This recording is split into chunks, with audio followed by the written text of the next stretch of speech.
চরিলাম পূর্বপাড়া যুবকদের উদ্যোগে জাঁকজমকপূর্ণ ঈদ পুনর্মিলনী অনুষ্ঠিত।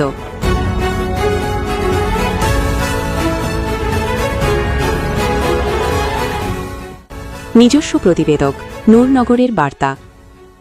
ধর্মীয় ভাবগাম্ভীর্য ও উৎসবমুখর পরিবেশে ব্রাহ্মণবাড়িয়ার নবীনগর উপজেলার নাটগড় ইউনিয়ন চরিলামে অনুষ্ঠিত হল ঈদ পুনর্মিলনী ২০২৬। চরিলাম পূর্বপাড়া যুবকদের আন্তরিক ব্যবস্থাপনায় এই আনন্দঘন অনুষ্ঠানের আয়োজন করা হয়। ঈদের খুশি ভাগাভাগি করে নিতে এবং এলাকার মানুষের মধ্যে সম্প্রীতির বন্ধন আরও দৃঢ় করতে এই উদ্যোগ গ্রহণ করা হয়েছে।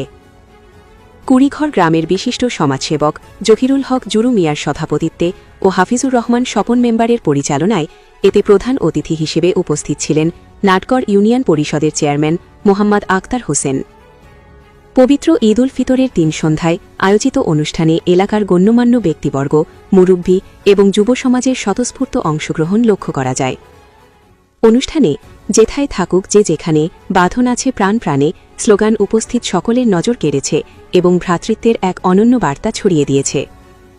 অনুষ্ঠানে বক্তারা বলেন, এ ধরনের সামাজিক মিলনমেলা আমাদের তরুণ সমাজকে ঐক্যবদ্ধ রাখতে এবং পারস্পরিক সৌহার্দ্য বৃদ্ধিতে সহায়ক ভূমিকা পালন করে। উৎসবের আনন্দ কেবল নিজের মধ্যে সীমাবদ্ধ না রেখে সবার মাঝে ছড়িয়ে দেওয়াই এই পুনর্মিলনের মূল সার্থকতা। চরিলাম পূর্বপাড়া যুবকদের এই সুশৃঙ্খল আয়োজন স্থানীয় মহলে বেশ প্রশংসিত হয়েছে। আয়োজক কমিটির সদস্যরা জানান, ভবিষ্যতে এলাকার উন্নয়নমূলক কর্মকাণ্ড ও সামাজিক সচেতনতা বৃদ্ধিতে তারা একইভাবে ঐক্যবদ্ধ হয়ে কাজ করে যাবেন। পরিশেষে নৈশভোজ এবং দোয়া মাহফিলের মাধ্যমে অনুষ্ঠানে সমাপ্তি ঘটে।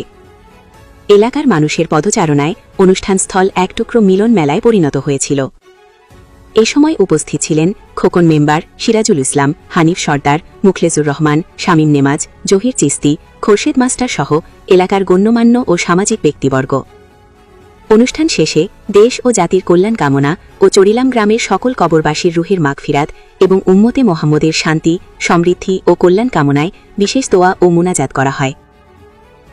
ঈদ পুনর্মিলনী অনুষ্ঠানে যারা যুবকবৃন্দরা উদ্যোগ নিয়েছেন, আমি তাদেরকে সাধুবাদ জানাই। যেন বারবার এই অনুষ্ঠানগুলো পরিচালনা হয়। আমাদের এই অনুষ্ঠান যদি পরিচালনা হয় তাহলে আমরা মাদক থেকে দূরে থাকব এবং খেলাধুলা এবং যুব সমাজ আমরা সামনে এগিয়ে যেতে পারবো এই আশা করি। নূরনগরের বার্তা, বস্তুনিষ্ঠ সংবাদ প্রকাশে প্রতিজ্ঞাবদ্ধ।